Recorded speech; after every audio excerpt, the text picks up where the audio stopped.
Amém? Podemos nos assentar. É um prazer e uma alegria retornar a este púlpito. Que Deus continue abençoando a Cogic, abençoando essa igreja. Que as mãos do Senhor estejam estendidas sobre esta igreja. Quero agradecer ao bispo Ivo Mariano pelo convite, pela amizade.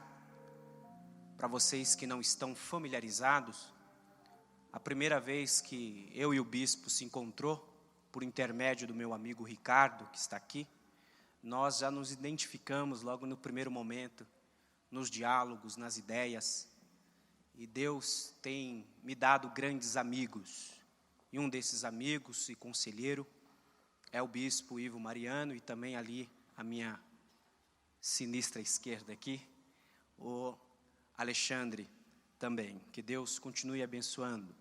Saí de casa às 7 horas da manhã, não retornei ainda.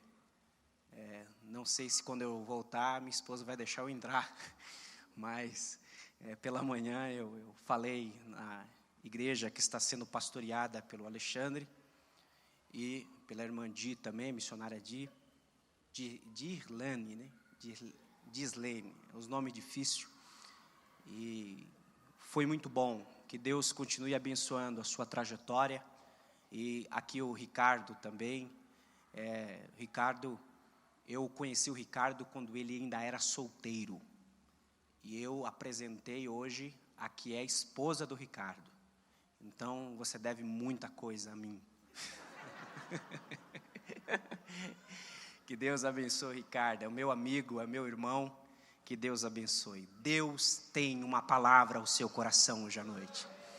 Eu gostaria que você abrisse a sua Bíblia comigo no Evangelho de Jesus, segundo escreveu João. Evangelho de Jesus, segundo escreveu João, capítulo de número 5, ou melhor, capítulo de número 6.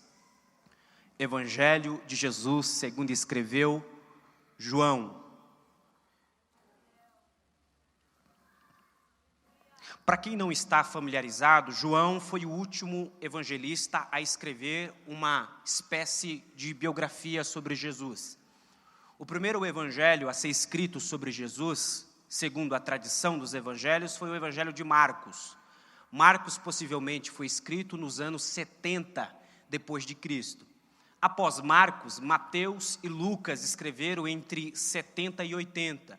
E no final dos anos 90 do primeiro século, João resolveu escrever sobre Jesus. Então, portanto, João, ao escrever sobre Jesus, ele tem em suas mãos, possivelmente, a narrativa de Mateus, a narrativa de Marcos e de Lucas.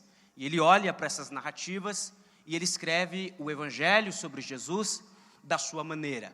Eu quero convidar a você a ler comigo no capítulo de número 6, o versículo de número 8 e o versículo de número 9. Diz assim a palavra do Senhor, eu lerei na minha tradução.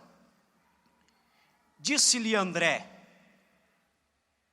e um de seus discípulos, o irmão de Simão Pedro: há aqui um menino que tem 5 pães de cevada e 2 peixinhos. Mas o que é isso para tanta gente? Eu vou repetir o versículo de número 9. Há aqui um menino que tem 5 pães de cevada e 2 peixinhos. Mas o que é isso para tanta gente? Você diz comigo amém? Esta narrativa que João escreveu é uma das narrativas mais populares dos evangelhos. Ela é mais popular dos evangelhos porque ela é contada por todos os evangelistas. É possível observar no capítulo de número 14 e versículo de número 13 ao versículo de número 21 de Mateus, este milagre que foi denominado pela tradição cristã como o milagre da multiplicação dos pães e dos peixes. Mas é possível observar também uma segunda multiplicação de pães e peixes em Mateus. Mateus capítulo de número 15 e versículo de número 29 ao versículo de número 37, nós encontramos a segunda multiplicação. Vejam que existe duas multiplicações. Em Mateus 14 e 13, nós temos a primeira multiplicação de pães e de peixes. Mas a segunda multiplicação, no capítulo de número 15 de Mateus, o texto menciona que são 7 pães e alguns peixes. Portanto, é uma segunda multiplicação. Mas nós podemos também encontrar este mesmo milagre em Marcos, capítulo de número 6 e versículo de número 31. É possível também nós encontrarmos este mesmo milagre em Lucas, capítulo de número 9 e versículo de número 10. E também encontramos este milagre aqui em João, capítulo de número 6.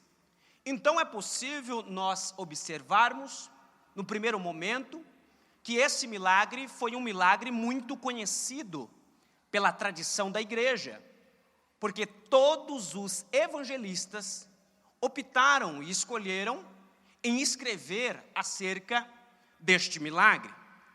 Este milagre também tem as suas peculiaridades em João, que nós não encontraremos em outros evangelhos. Em João, por exemplo, nós encontramos que a iniciativa de alimentar a multidão, ela parte de Jesus. Isso está no capítulo de número 6 e versículo de número 5. É Jesus que se preocupa com a multidão. É Jesus que olha para a multidão e percebe que eles estão com fome. É interessante nós observarmos que Jesus não era nenhum pregador charlatão. Jesus não era um tipo de uma pessoa que entrava pelas portas do fundo e saía pelas portas do fundo. Jesus gostava de gente, Jesus gostava de pessoas. Por isso Jesus estava sempre rodeado por pessoas. E mais do que isso, Jesus se preocupava se as pessoas que estavam lhe ouvindo estavam com fome ou não. Ele era um pregador que se preocupava. Ele não era um desses pregadores que fala 1, 2, 3 horas, não percebe, por exemplo, que o povo está com fome. Não. Jesus era sensível e observava que o público que estava te ouvindo, por mais que ele tinha palavras espirituais, mas o povo também sentia fome.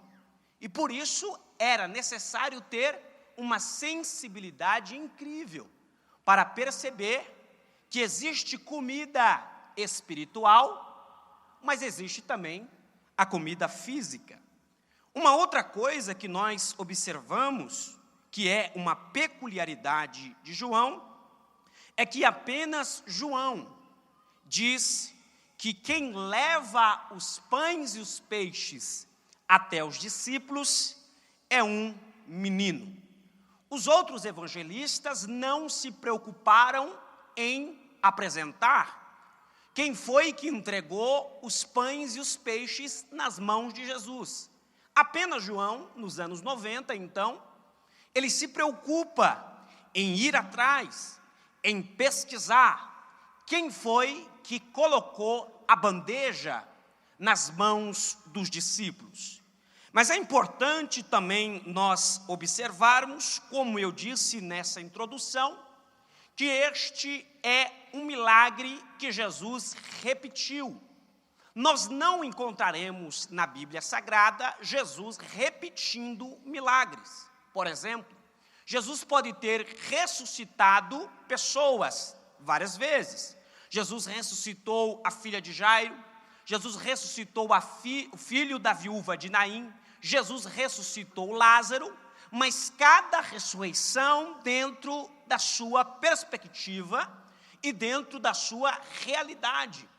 Mas Jesus nunca repetiu nenhum milagre. Prova disso que nós não encontramos, por exemplo, Jesus transformando água em vinho 2 vezes. Nós não encontraremos na Bíblia Sagrada Jesus, por exemplo, ele curando pessoas que tinham lepra várias vezes. Não, era sempre uma vez. Mas este é um único milagre da Bíblia Sagrada, e é o único milagre de Jesus que ele repete. Ele faz este milagre que é chamado da multiplicação dos pães e dos peixes, em Mateus capítulo de número 14, versículo de número 13, e depois ele volta a repetir o mesmo milagre no capítulo de número 15 e no versículo de número 29 de Mateus. Eu analisando este texto aqui e fiquei me perguntando o porquê que Jesus repete este milagre. Por que que Jesus não fez como ele fez com os outros milagres? Era interessante que, se você imaginar, segundo a perspectiva dos discípulos de Jesus, quando ele reuniu as pessoas, quando a multidão estava próximo de Jesus, a multidão estava com fome, as pessoas queriam de alguma forma comer, e aí Jesus pede para dividir a multidão, pede para os discípulos ir de um lugar para o outro, isso no capítulo de número 14 de Mateus, mas lá no capítulo 15, com certeza os discípulos já sabiam o que ia acontecer.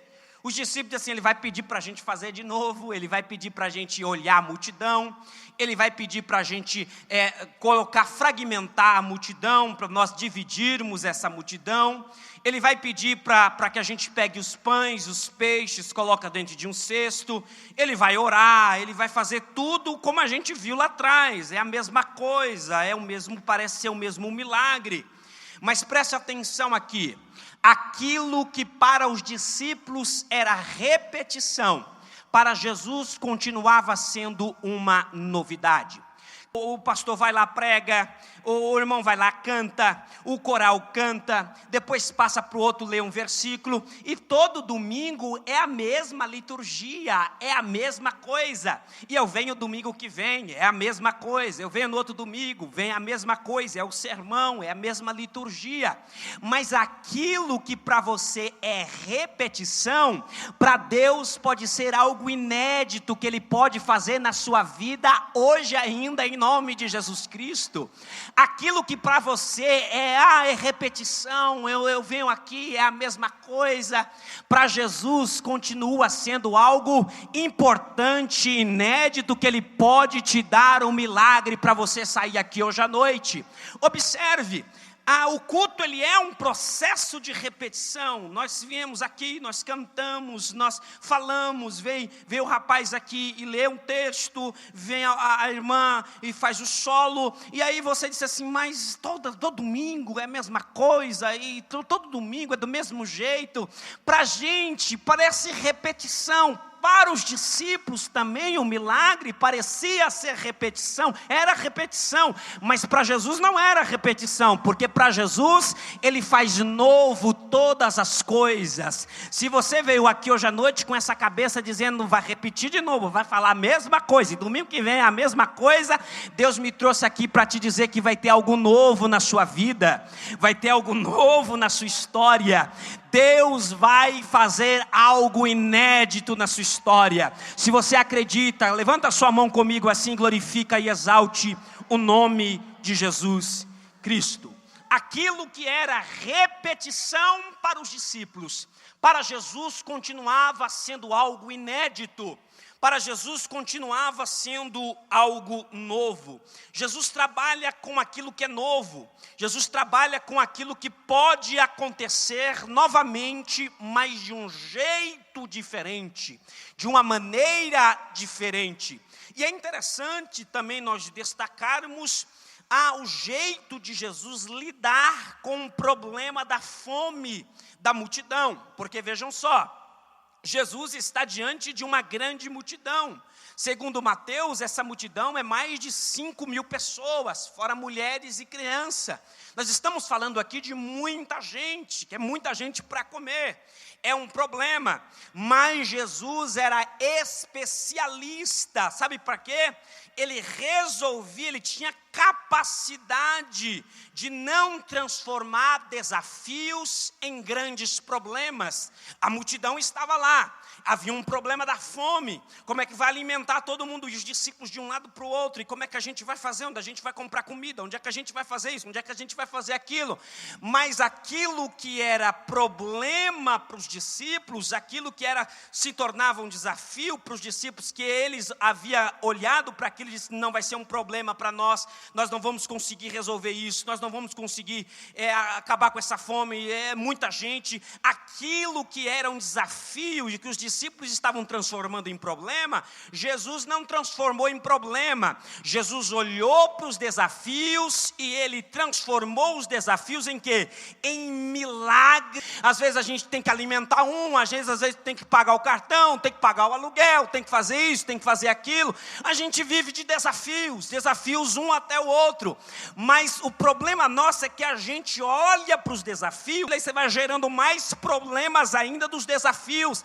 Mas Jesus era diferente. Jesus olhava para os desafios e quando ele olhava para o desafio, ele encontrava a possibilidade de transformação em vitória, em milagre. Por isso eu preciso dizer para você aqui, se você está enfrentando os desafios, muda a chave da sua vida, muda a página da sua vida. Jesus tem uma possibilidade incrível de olhar para os desafios e transformar esses desafios em possibilidades concretas de milagre, de vitória, de solução.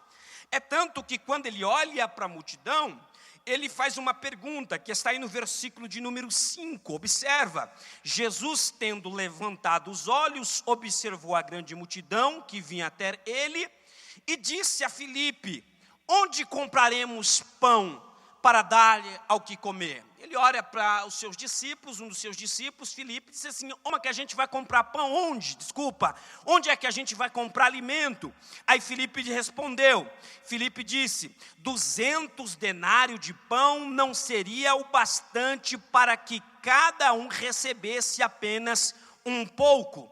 Mas não foi isso que Jesus perguntou para Filipe, não foi isso. Jesus disse para ele, onde é que a gente vai comprar? Onde é que a gente vai comprar? E aí o Filipe transformou o desafio em problema. Por quê?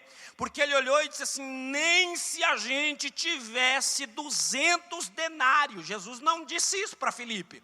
Jesus não perguntou isso para ele. Jesus perguntou onde? E o Filipe está com como? Como é que a gente vai fazer? A gente tem que ter dinheiro, a gente tem que fazer isso. Jesus não falou isso. Jesus falou, Filipe, eu quero saber aonde é que a gente faz a coisa, aonde é que a gente compra. Eu não estou perguntando para você como nós iremos fazer, porque o como está nas mãos do nosso Deus Todo-Poderoso. É Deus te perguntando hoje, não é o como. E o Filipe é muito bom em matemática, o Filipe é da área das ciências exatas, porque bispo, ele olha, imagine só você olhar para uma multidão de quase 5.000 pessoas e já raciocinar dizendo 200 denários não vai dar para a gente comprar pão para todo mundo. Ele é muito bom em matemática, ele é muito bom em economia, ele é muito bom para olhar a multidão e fazer a conta de uma hora para outra. Ele é muito bom em ciências exatas, mas não entende nada de fé. E Jesus olha para Filipe e diz, Filipe, eu não estou aqui para chamar você para contar a multidão, eu não estou aqui para perguntar para você se você tem dinheiro ou não, eu estou dizendo aonde é que a gente vai, porque eu estou aqui quando Deus está na situação, a coisa é diferente. Quando Deus se encontra na nossa situação, há possibilidades de vitória, há possibilidade de esperança, há possibilidade dos nossos desafios se transformarem em vitória para a nossa história. Jesus está perguntando para Filipe, dizendo, Filipe, eu quero perguntar para você, onde é que a gente vai? Onde é que a gente compra? O problema não é dinheiro, o problema aqui não é dinheiro, mas Filipe observa tudo isso e ele acha que o problema é dinheiro. Jesus olhando, e aí no versículo de número 8, André entra, e olha interessante, porque o André era mais esperto do que o Filipe. Enquanto Filipe estava fazendo a conta, enquanto Filipe estava de certo modo fazendo a leitura sistemática, exata, econômica da situação, o André já estava olhando para ver quem tinha pão para colocar nos pés de Jesus, para colocar nas mãos de Jesus. E o André traz o lanche do garoto e coloca nas mãos de Jesus. Observe o versículo de número 8. E disse-lhe André, um de seus discípulos, o irmão de Simão Pedro: há aqui um menino que tem 5 pães de cevada e 2 peixinhos. Mas o que é isto para tanta gente? Disse-lhe Jesus: fazei com que todos se acomodem. Havia muito que revelar naquele lugar. Os homens se acomodavam, e aproximadamente 5.000. Então Jesus tomou os pães e, tendo dado graça, distribuiu o que estavam acomodados, e do mesmo modo fez com que os peixinhos, quando queriam. Quando estavam saciados, disse aos seus discípulos: rogai-lhe que o que sobrou, recolhei o que sobrou em cestos, a fim de que nada se perca. Olha que interessante. Jesus olha para os seus discípulos e ele diz para os seus discípulos reunir o pessoal, coloca todo mundo para sentar, organiza aí o pessoal, porque não pode ser bagunça, porque milagre de Deus é assim, organize primeiro, se organize, porque quando você se organizar, um milagre vem em nome de Jesus Cristo. Então organize aí, porque quando o povo estiver sentado, aí é que vai acontecer um milagre. E o que eu acho interessante aqui é a atitude desse garoto. Nós não sabemos o nome, nós não sabemos o endereço, nós não sabemos a tribo que é esse garoto, mas é a partir desse garoto que entrega o seu lanche para Jesus ou para André, é que o milagre vai acontecer. E nessa noite eu quero pregar a vocês, aliás eu já estou pregando, mas eu quero pregar a vocês sobre esse garoto aqui, sobre esse menino aqui, sobre esse garoto que entregou o seu lanche para André, e entregou para André dizendo assim: só tenho isso daqui, mas eu vou colocar isso aqui nas suas mãos. E com aquele pouco que aquele garoto, que aquele menino entregou nas mãos de André, Jesus fez um milagre surpreendente. Então eu tenho algumas lições, alguns princípios para nós caminharmos aqui hoje à noite, olhando para esse garoto. Nós não sabemos a sua história, nós não sabemos o seu nome, nós não sabemos a sua tribo, mas apenas por esses simples versículos nós podemos encontrar algumas lições importantes para pessoas que querem viver na companhia de Jesus, porque ele está acompanhando Jesus, desde os versículos de número 1 e 2, do capítulo de número 6, Jesus vem desde a Galileia, ele atravessa o mar da Galileia, o mar de Tiberíades, e a multidão vem junto. Então significa que o menino está junto também. Então, ou seja, o menino está acompanhando Jesus. Mas eu quero extrair alguns princípios deste texto aqui, desse versículo, para a sua vida, para a minha vida, para a nossa vida. Em primeiro lugar, viver na companhia de Jesus significa estar preparado para algumas eventualidades da vida. Viver na companhia de Jesus é estar preparado para algumas eventualidades da vida. Observa, a multidão instalou-se uma crise. Por quê? Porque a multidão está vindo atrás de Jesus, está ouvindo Jesus, Jesus está pregando, Jesus está realizando milagres. Mateus diz que Jesus realizou milagre, a multidão está próxima de Jesus, mas ninguém se preocupa que vai sentir fome. Ninguém está nem aí, está seguindo Jesus e está dizendo: vamos lá, vamos seguir Jesus, porque seguir Jesus é muito bom. Tá legal, é bom seguir Jesus, mas o menino é o único da multidão que leva o seu lanche, que leva 5 pães e 2 peixinhos. Ele se preparou, ele disse: eu estou perto de Jesus, mas eu também sinto fome. Eu estou perto de Jesus, mas a minha barriga vai doer também, então preciso levar. Ele estava preparado para qualquer eventualidade da vida. Ele estava preparado para que, se alguma coisa acontecer, eu tenho aqui meus 5 pães e 2 peixinhos. É interessante isso daqui, sabe por quê? Porque esse menino, ele é maduro na sua espiritualidade. Por que ele é maduro? Porque tem algumas pessoas que às vezes estão andando do lado de Jesus, e a pessoa diz assim: não, mas eu estou com Jesus. Sabe aqueles crentes da extrema espiritualidade radical? Ele olha e diz assim: mas eu estou com Jesus, eu não sinto fome.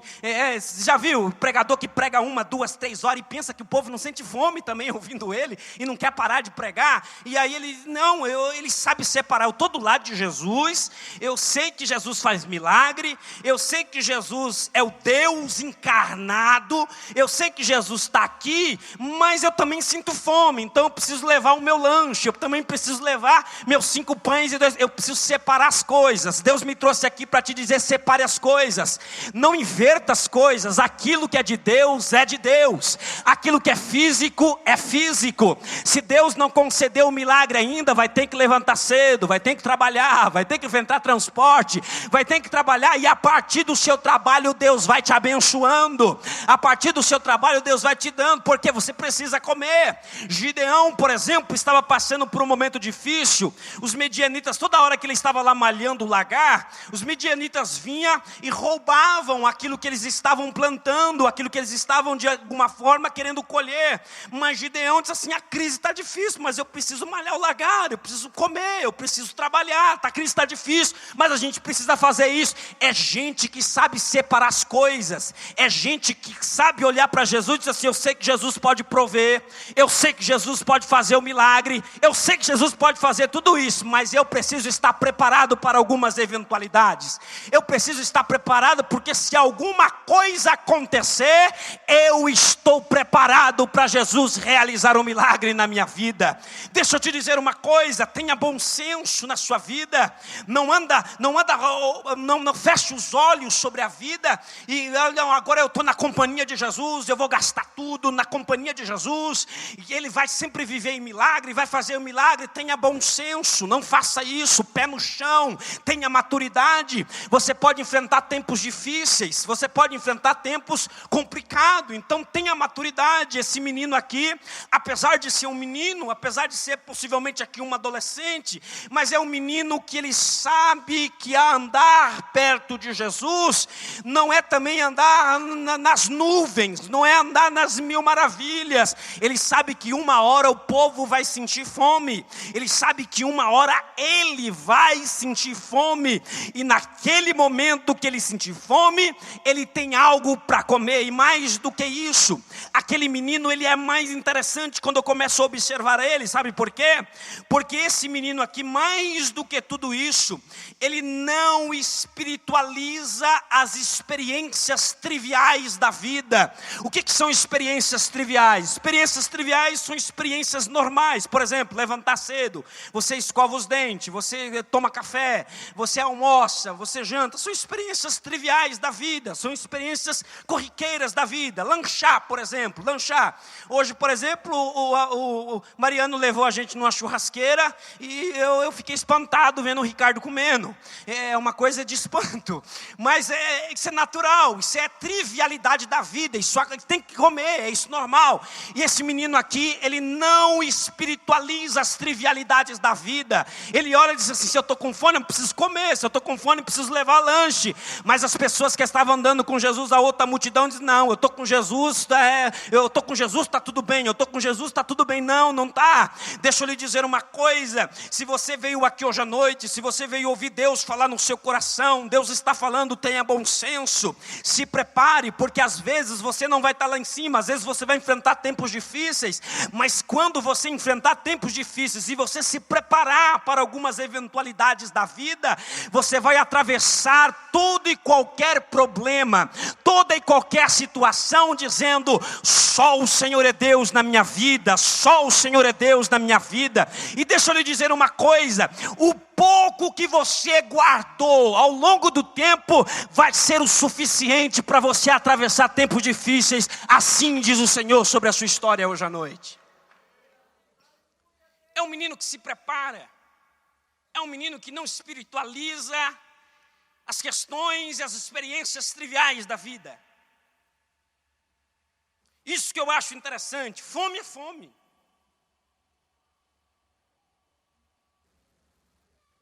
Se tem fome, tem que saciar a fome. A barriga está doendo, tem que saciar a fome. Não pode espiritualizar. Se há um problema social, o problema é social. Não pode, mas eu vou... Não, problema social a gente tem que resolver. É gente que não consegue, e as pessoas que não conseguem ver isso, por exemplo, eu nasci e me criei dentro da igreja evangélica, e que nós falávamos aceitar Jesus, a alma aceitou a Jesus. E é bíblico, a alma aceita Jesus, mas a alma ainda é subjetivo, a alma não se toca. A alma não tem palpável, você não toca na alma, a alma é subjetivo, espírito é subjetivo, mas o corpo você vê, as pessoas você vê. Por isso quando Jesus salva, Ele não salva só a alma, Jesus salva o ser humano integral, é corpo, é alma e é espírito. Jesus salva você salva do seu jeito, do jeito que você é. Então portanto não adianta nada você dizer assim: Moisés, eu estou com fome, eu não comi hoje, eu estou com fome, eu não tenho o que fazer, eu estou com fome. Eu olhar para você e dizer: mas Jesus vai salvar a sua alma, não vai resolver coisa nenhuma. Nós precisamos responder os problemas que tem a ver com a fome, os problemas que tem a ver com o físico, temos que resolver com coisas físicas. Não pode querer embolar as coisas. Mas se você hoje à noite vem aqui dizendo: Moisés, eu estou conseguindo entender o que você está dizendo. Você está dizendo o quê? Que questões físicas são questões físicas e espiritualidade é espiritualidade, é isso que eu estou dizendo mesmo. E se você veio aqui hoje dizendo: Moisés, e agora? O que eu faço? Eu estou dizendo para você o seguinte: é que se você dessa forma estiver passando por qualquer situação, por mais difícil que ela seja, por mais constrangedora que ela seja, a partir daquilo que é físico, Deus também pode fazer um milagre na sua história, um milagre na sua vida. Porque o pão é físico. O pão aqui que o menino entregou na mão de Jesus é físico, não é pão espiritual, é físico. Entregou o pão. E em segundo lugar, viver na companhia de Jesus é também trilhar o caminho do altruísmo e não do egoísmo. O que significa altruísmo? Altruísmo significa a preocupação com o outro. Olha que interessante, bispo. Um menino, ele poderia dizer o seguinte: não, o lanche é meu. A crise se instalou, está todo mundo com fome, e um menino dizer: o quê? Eu? Vou destruir? Ah, não. Eu tenho meus 5 pães e 2 peixinhos aqui, mas é só para mim. Gente egoísta. Gente egoísta é assim. Gente egoísta não sabe compartilhar as coisas. Gente egoísta quer só para ele. Gente egoísta, aliás, tem muita gente desenvolvendo uma espiritualidade egoísta. O que é uma espiritualidade egoísta? Senhor, eu quero só para mim, só para mim, só para mim. Eu quero, me dá, me dá, me dá, me dá. Mas aí quando Deus abençoa ele ou ela não abençoa ninguém que está ao lado. Isso é uma espiritualidade egoísta. Hoje à noite você tem que mudar isso. Senhor, me abençoa, porque a bênção que o Senhor me der vai ser bênção na vida de quem está do meu lado também. Vai ser bênção na vida das pessoas que estão ao meu lado, porque a bênção do Senhor está sobre a minha casa. Glória a Deus. E aleluia. Um menino é altruísta, um menino ele se preocupa, ele está dizendo, quando ele entrega o lanche na mão do discípulo, é a capacidade de olhar dizendo o seguinte: olha, eu tenho um pouco, mas o que eu tenho está aqui. O que eu tenho é pouco, mas o que eu tenho está aqui. Oh glória, aleluias. Gente, eu não preparei essa mensagem, eu disse para o Alexandre ali, eu falei assim: Deus está falando de uma maneira tão especial, porque Ele já está preparando a mensagem. Quando o bispo falou sobre contribuição aqui, às vezes as pessoas não contribuem dizendo: mas é muito pouco que eu vou contribuir, eu estou ganhando muito pouco, eu estou fazendo muito pouco. Mas é o pouco que você tem que Deus vai transformar em muito na sua vida. É o pouco. O menino tinha pouco, mas não era, aliás, bispo, não era nem o pão e nem o peixe, é o coração do menino entregar diante de Jesus. Jesus poderia fazer pão e peixe surgir do nada. Ele é Jesus, Ele pode todas as coisas. Ele pode fazer sair matéria onde não existe matéria. Porque é um Deus que tira o mundo do nada e que fez tudo isso daqui, é um Deus, isso aí é fichinha para Jesus. Ele poderia, mas quando ele percebeu que um garoto entregou aquilo que tinha nas mãos do discípulo, ele disse: eu tenho que fazer um milagre. Eu tenho que fazer um milagre. Eu tenho que fazer um milagre. Isso é interessante. O menino não é egoísta. Ele compartilha aquilo que tem. Pessoas egoístas, preste muita atenção. Pessoas egoístas, diante das crises ou de situações difíceis, elas pensam apenas em si. Portanto, sua pretensão é sempre de lucrar com uma situação difícil. Gente egoísta só quer lucrar com situação difícil. Lembra em 2018? 2018 teve a paralisação dos caminhoneiros.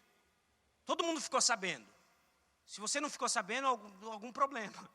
O Brasil inteiro ficou sabendo.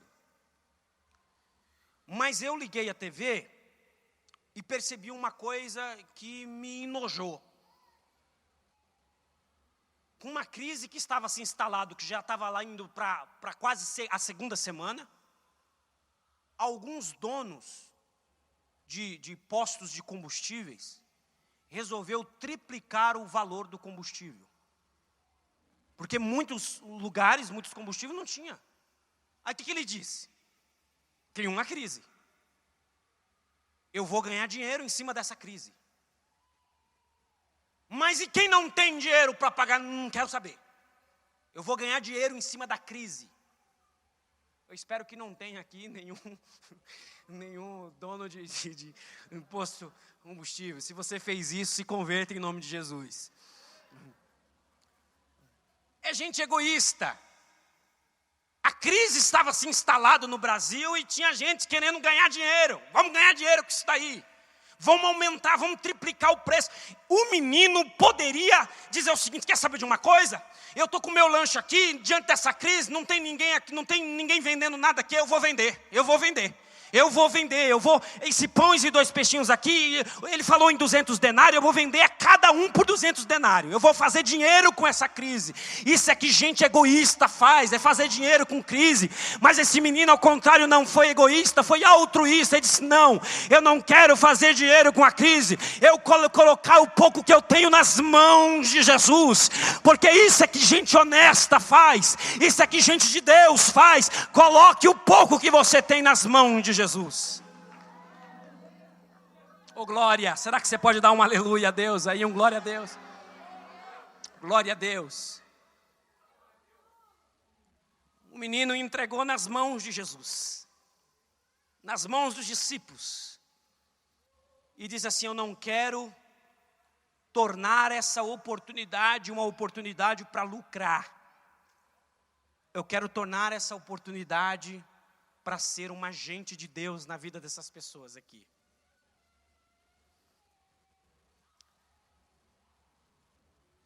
Você já conheceu gente oportunista? Oportunista no sentido negativo da palavra. Gente oportunista, que fica atrás de você só para conseguir algo de você. Eu quero contar uma coisa aqui, eu não vou citar nome, é óbvio. Eu tive era amigo para mim, um grande pregador. Ele continua sendo um grande pregador. E às vezes ele não sabia montar algumas mensagens, escrever mensagem, porque não pregava com sermão, e ele ligava para mim: Moisés, eu preciso pregar. E eu não sei como interpretar esse texto aqui, me ajuda a interpretar esse texto. Eu interpretava. Eu fazia: não, vamos sentar junto, vamos caminhar junto, abre o texto, vamos ver o que está falando aí, fazer isso, aquilo. Só que ele só me ligava quando ele entrava em apuros. Ele só me ligava quando precisava de mensagem para pregar, de texto para interpretar. Oportunista. Gente que só está do nosso lado para conseguir as coisas de nós. não é um voluntariado, não é um coração espontâneo. É gente que fica do nosso lado querendo arrancar coisas de nós. Não é uma amizade gratuita. Amizade gratuita é aquela que a pessoa está do seu lado independentemente do que ela vai ganhar. Ela está do seu lado dizendo assim: a sua amizade para mim é nobre. A sua amizade para mim é boa, independentemente daquilo que eu vou ganhar ou não, eu quero ser seu amigo. E tem gente que na relação com Deus, ela é oportunista também.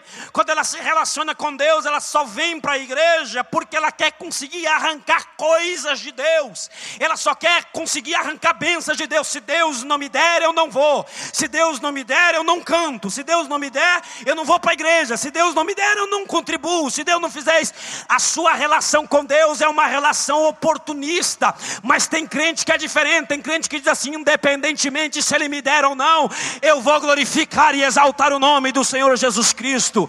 Porque mesmo que tudo venha acontecer, mesmo que a figueira não floresça, mesmo que o fruto da oliveira minta, que não haja mais ovelhas no curral, aí ele diz todavia, e a expressão todavia significa a partir da ovelha que não tem mais, a partir do fruto da vinde que não tem mais, é a partir daquilo que não tenho, eu glorifico e exalto o nome do Senhor Jesus Cristo. Glorificado e exaltado ao nome do Senhor Jesus Cristo. E em terceiro e último lugar, viver na companhia de Jesus significa não apenas receber, mas doar. Glória a Deus. O que esse menino tinha para receber? Nada. É um garoto no meio da multidão. Talvez você está me ouvindo aqui, você é um diante dessa multidão. Eu não te conheço. Eu não sei aonde você mora. Eu não sei o seu endereço. Não sei qual era a tribo dele. Mas a postura dele foi tão nobre. Tão nobre. Que ele disse o seguinte: ele poderia ter pensado, eu posso fazer dinheiro com isso aqui. Eu posso olhar para Jesus, antes de eu entregar, ele poderia pensar o seguinte: antes de eu entregar isso aqui, Jesus, para o Senhor, não dá para o Senhor fazer alguma coisa na minha vida, não? Porque presta atenção, observe aí, o versículo de número 9, olha o que está escrito: aqui um menino que tem 5 pães de cevada. É pães de cevada. Não é de trigo, é de cevada. E bispo, na tradição da comensalidade judaica, existia o pão de trigo, que era o mais caro, era o mais difícil. Só os nobres comiam pão com trigo. E existia o pão de cevada. O pão de cevada é o pãozinho mais raso que tinha, que os pobres tinham dinheiro para comprar. Significa que esse menino aqui é pobre. Ele está usando pão, ele está tendo pão de cevada. Olha só, ele poderia fazer dinheiro, mas não quis. É pobre. Poderia fazer dinheiro, mas não quis. Ele entregou o que ele tinha nas mãos de Jesus. Porque ele optou em doar do que receber. A relação dele com Jesus não foi uma relação de troca.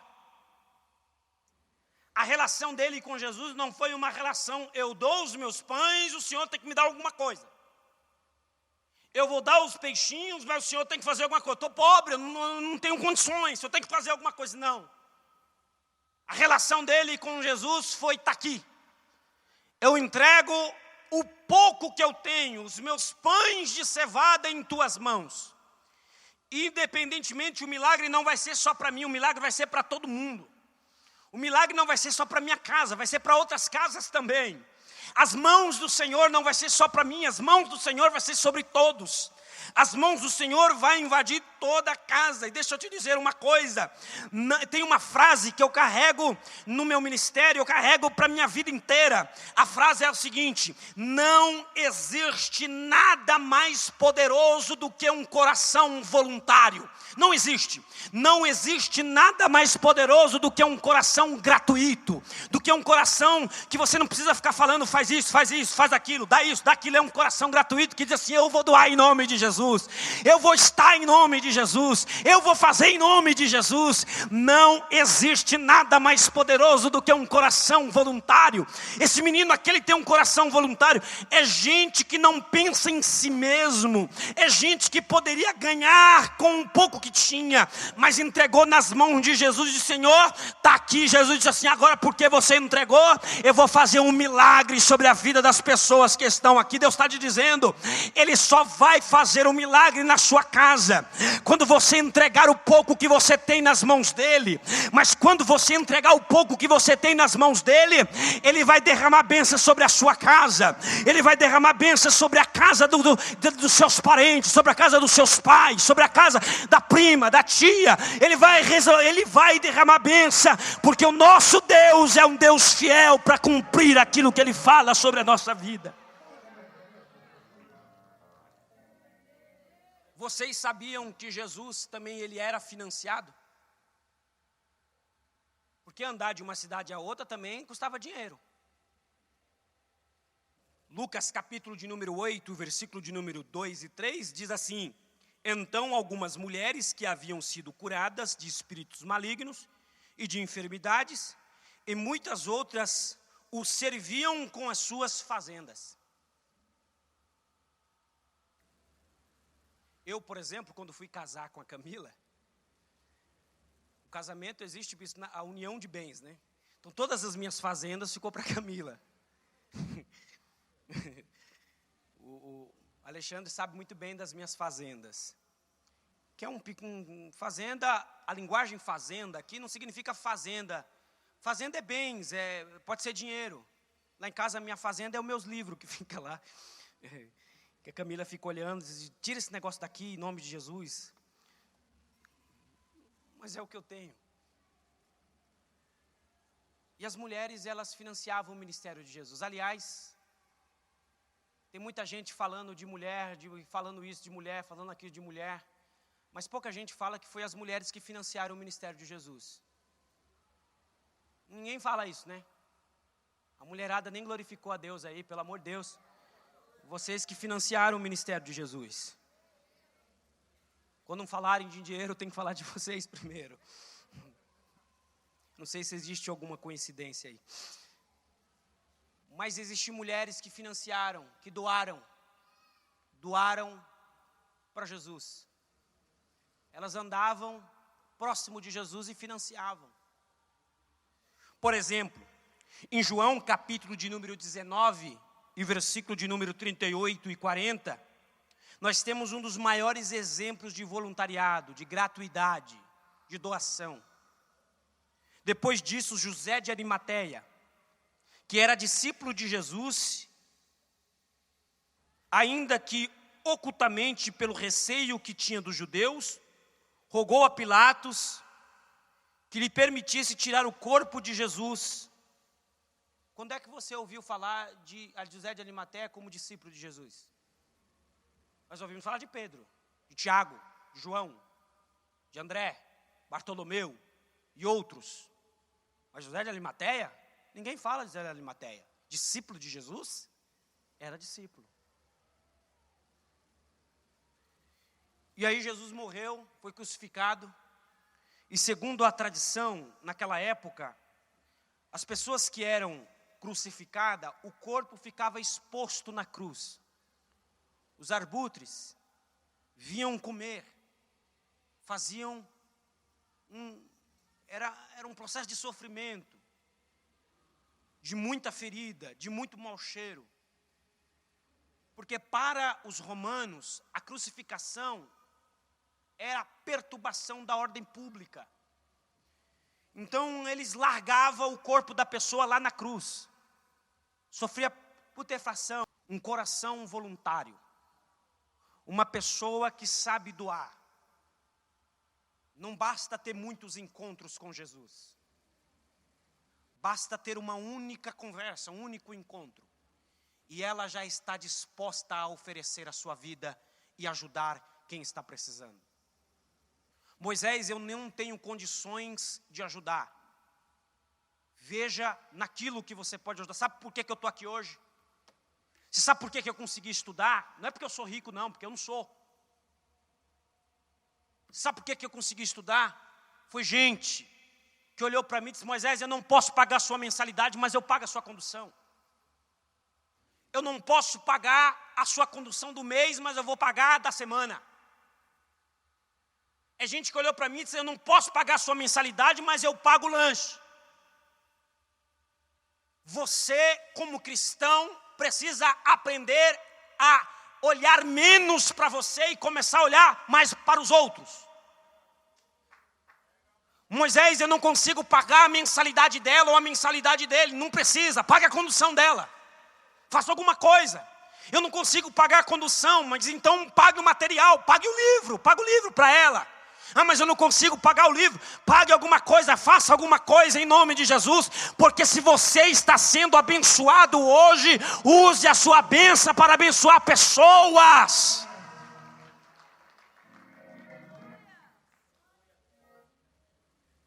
Existem momentos que Deus não envia anjos, Deus envia pessoas.